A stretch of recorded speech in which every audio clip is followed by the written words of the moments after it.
একটা নাম্বারের সাথে একটা স্ট্রিং কনকেট করা যায়, একটু আগে বললাম। So it can be not only numbers, any type of variable, any type of data যেটাকে আমরা কনকেট করার জন্য ইউজ করতে পারি।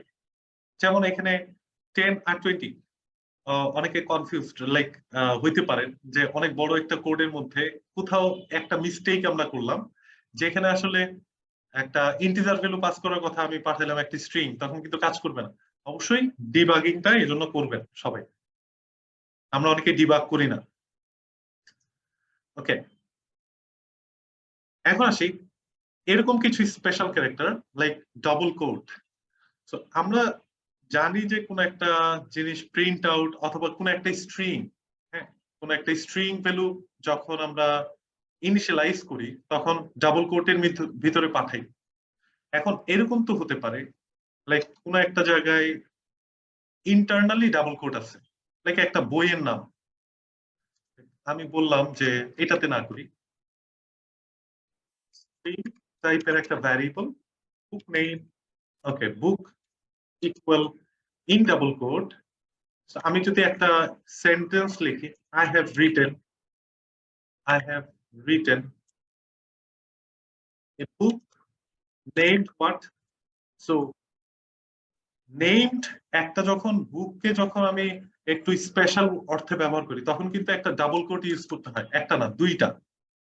সো এটার ভিতরে আমি কিছু একটা লিখলাম লাইক এবিসি, তাহলে এবিসি হচ্ছে একটা বইয়ের নাম, তাই না? আমি যেটা লিখছি, কিন্তু ও বলতেছে এইভাবে রাখা যায় না। তাহলে ও বলতেছে কি একটা ডাবল কোটের ভিতরে আমি কখনোই আরেকটা ডাবল কোট এভাবে ইউজ করতে পারবো না। তাহলে আমাকে কি করতে হবে, একটা এসকেপ ক্যারেক্টার, যেমন ব্যাকওয়ার্ড স্ল্যাশ। সো আমি যদি এটাকে এক্সট্রা একটা ক্যারেক্টার হিসেবে নেই, তাহলে এটার সামনে অবশ্যই ব্যাকওয়ার্ড স্ল্যাশ প্রোভাইড করতে হবে, এবং এটার সামনেও যেহেতু একটা আছে এখানেও ব্যাকওয়ার্ড স্ল্যাশ প্রোভাইড করতে হবে। এখন যদি এটা প্রিন্ট আউট করি, বুক ভ্যারিয়েবলটাকে রান করি, তাহলে সবার শেষে কিন্তু এইভাবে আমি প্রিন্টেড অবস্থায় পাচ্ছি। তার মানে এইটাকে আমি একটু স্পেশাল অর্থে ব্যবহার করতে চাইছি, এই জন্য অনেক সময় ডাবল কোটের প্রয়োজন হতে পারে। অনেক সময় দেখা যায় সিঙ্গেল কোটের প্রয়োজন হতে পারে। সো সিঙ্গেল কোটটা সাধারণত ডিরেক্টলি ইউজ করা যায় উইদাউট দ্য ব্যাকওয়ার্ড স্ল্যাশ। আমি যদি এটাকে আবার কপি করি, suppose book two, that is a book two variable, এটাকে আবার প্রিন্ট করব। ভিতরে যদি আমি এভাবে দিতে চাই সিঙ্গেল কোট, ওকে, তো এভাবে, তাহলে কিন্তু আমাকে কোনো ব্যাকওয়ার্ড স্ল্যাশ প্রোভাইড করতে হচ্ছে না। So only for double quote আমি এটা প্রোভাইড করব, এটা স্ট্রিং এর ক্ষেত্রে প্রযোজ্য। এবং অনেক সময় দেখা যায় যে ব্যাকওয়ার্ড স্ল্যাশও প্রোভাইড করা লাগতে পারে কোথাও, ব্যাকওয়ার্ড স্ল্যাশ, তাহলে এক্সট্রা যদি ব্যাকওয়ার্ড স্ল্যাশ থাকে, যেমন আমি এখানে ইউজ করতে চাচ্ছি, সো এখানে এখন প্রবলেম হবে না। আমি যদি আবার এই জায়গায় দিই, ওকে, এটার ক্ষেত্রেও কিন্তু প্রবলেম করে না, অনেক সময় যদি এটা ইউজ করা লাগতে হবে। সো যদি প্রবলেম করে সেই ক্ষেত্রে এটার জন্য একটা স্পেশাল ক্যারেক্টার এতে ব্যাকওয়ার্ড স্ল্যাশ প্রোভাইড করে দিবেন যদি প্রবলেম করে কোন একটা সিচুয়েশন। ওকে, এটাও একটা স্পেশাল ক্যারেক্টারের মধ্যে পড়তেছে। সো স্কেপ ক্যারেক্টার ইউজ করে আপনি হচ্ছে অবশ্যই ওই কম্পাইল টাইম এররটা হচ্ছে রিজলভ করা যায়, যেমন ভাইকিংস। সো এটাও একটা স্ট্রিং টাইপের ভ্যারিয়েবলের মধ্যে এক্সট্রা ইউজ করা হয়েছিল, দ্যাটস ওয়াই ব্যাকওয়ার্ড স্ল্যাশ। এখন আসি, অনেক সময় দেখা যায় নতুন লাইনে যেতে হয়, so backward slash NO provide করতে পারি, অথবা প্রিন্ট এলএন কি করে হচ্ছে নতুন লাইনে নিয়ে নেয়। যেমন এখানে কিছু এরকম ডিফারেন্স আছে। আমি যখন বললাম system dot out dot print L N, so print L N মানে হচ্ছে সে প্রিন্ট করার পর নতুন একটা লাইনে নিয়ে কার্সরটা রেখে দেয়, আর যখন প্রিন্ট দিব সে সরাসরি একটা লাইন প্রিন্ট করবে। যদি এমন বলি, উপরেরটাও যদি বলি এরকম যে প্রিন্ট, এটাও প্রিন্ট বললাম অনলি, তাহলে কেমন হয়? আর এখানে যদি আমি এরকম বলি age is colon space, so এটা একটা স্ট্রিং, আমি আমার মতো করে লিখলাম। সো এটার পরে যদি আরো কিছু প্রিন্ট করতে হয় তাহলে আমি অবশ্যই কনক্যাটেনেশন সাইন ইউজ করতেছি, এবং এইজের একটা ভ্যারিয়েবল আছে, এই ভ্যারিয়েবলটাকে যদি আমি কল করি তাহলে এর ভ্যালুটাকেও আমি প্রিন্ট আউট করতে পারতেছি। ওকে, সো সব জায়গায় কি করা হলো, প্রিন্ট মেথডটাকে কল করা হলো। এখন যদি রান করি একসাথে কিন্তু প্রিন্ট করছে সবকিছু, তাই না? এটাও একসাথে, আবার সাথে এখানেও। তা আমি আসলে তো এইভাবে প্রিন্ট আউট করতে চাই না, আমি করতেছি কি নতুন একটা লাইনে গিয়ে যাতে এই যে সেকেন্ড সেন্টেন্সটা প্রিন্ট করে। তাহলে সেক্ষেত্রে আমি প্রিন্ট এলএন মেথডের মাধ্যমে করতে পারি, তাহলে সে নতুন লাইনে গিয়ে অ্যানাদার স্টেটমেন্ট প্রিন্ট করতেছে।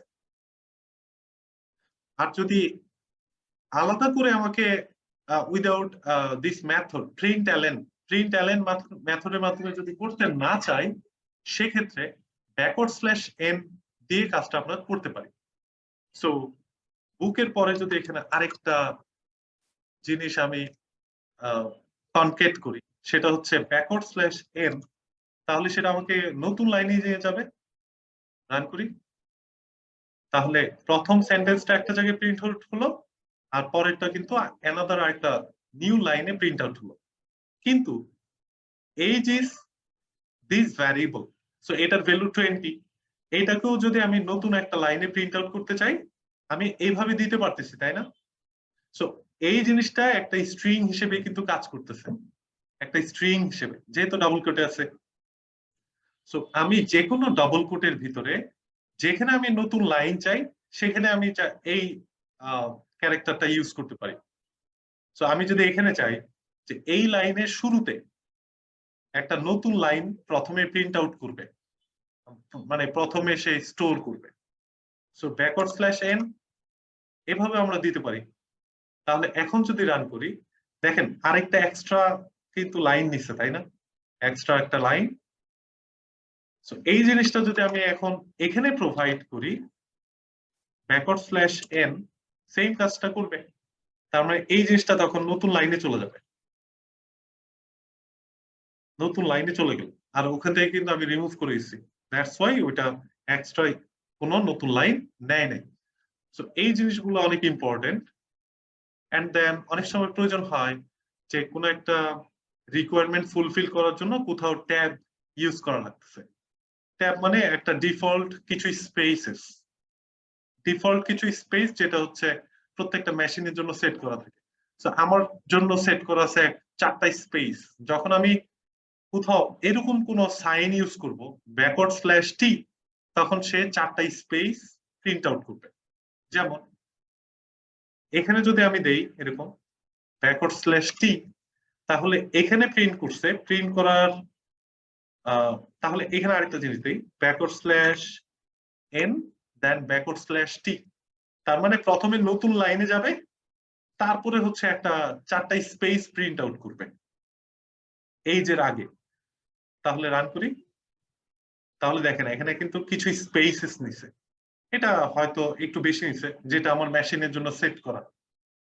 সো এরকম অনেক সময় রিকোয়ারমেন্ট থাকে কোন একটা টেবিল ফরমেশন করতে, সো তখন এই জিনিসগুলো অ্যাপ্লাই করা যাবে। এন্ড দেন অনেক সময় প্রয়োজন হতে পারে ব্যাক স্পেসের, তখন ব্যাকওয়ার্ড স্ল্যাশ বি ইউজ করা যাবে, তাহলে সে ব্যাক স্পেসের মতো কাজ করবে। সো এগুলো ছিল কিছু স্পেশাল ক্যারেক্টার যেগুলো আমাদের প্রতি সময় প্রিন্ট অথবা কোনো কিছু লগ আকারে একটা রাইট ফরম্যাট ইউজ করে প্রিন্ট আউট করা লাগতে পারে। এই সময় আমাদের এই ক্যারেক্টার গুলো ইউজ করা হয়।